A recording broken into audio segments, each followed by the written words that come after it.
মাওলানা হাশমতুল্লাহ, আপনার কাছে আরও একবার আসতে চাই। আপনি চমৎকারভাবে আল্লাহ নবী সাল্লাল্লাহু আলাইহি ওয়াসাল্লাম কীভাবে মানব সেবা করেছেন তার জীবনের কিছু দৃষ্টান্ত, সাহাবা আজমাইনদের জীবন থেকে কিছু দৃষ্টান্ত দর্শকদেরকে বলবেন।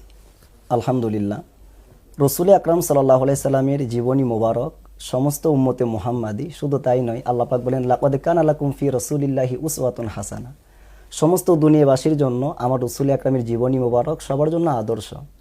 যে কেউ ইচ্ছা করলে আমার নবীজির জীবন থেকে উদাহরণ নিতে পারে, আদর্শ নিতে পারে। দেখেন, দয়াল নবীজি রহমাতুল্লিল আলামিন এই পৃথিবীতে আগমনের পর হতে 40 বছর পর্যন্ত এমন দৃষ্টান্ত স্থাপন করে গিয়েছেন, যখন মক্কার জমিনে কোরাইশদের মধ্যে বিশাল দ্বন্দ্ব, রসুল আকরাম হিলফুল ফুজুল সংগঠন তৈরি করেছেন।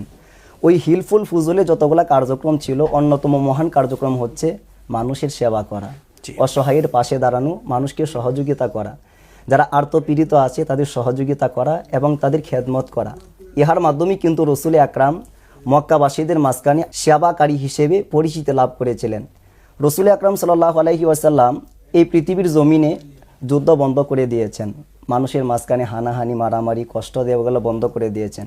রসুল আকরাম যখন মদিনায় আসলেন, সাহাবায়ে কেরাম আসলো, ইয়া রাসূলুল্লাহ আইয়ুল ইসলামি খায়রুন, ইসলামের ভিতরে সবচেয়ে উত্তম আমল কোনটা? হুজুর আকরাম বললেন তুতিমুত তাআম, মানুষকে খাবার খাওয়াও, অসহায়কে খাবার দাও, ক্ষুধার্তকে খাবার দাও। রসুল আকরাম নিজে না খেয়ে মানুষকে খাওয়াতেন। আমার রসুল কিন্তু গরিব ছিলেন না, রসুল আকরামের কাছে সম্পদ ছিল, উনি মানুষকে দিয়ে উনি অনাহারে থাকতেন। আমার রসুল্লাহ গরিব নয়। রসুল আকরাম মানুষের সেবা করার জন্য নিজের গরিবে হালত ধারণ করেছেন, যা কিছু রয়েছে সব কিছু দিয়ে দিয়েছেন।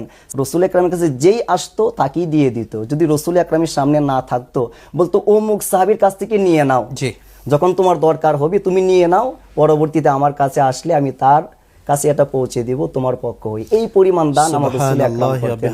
চমৎকার, আপনার রাসূলের জীবন থেকে আপনি দৃষ্টান্তগুলো দিয়েছেন, ধন্যবাদ। আমরা আবারও আসবো।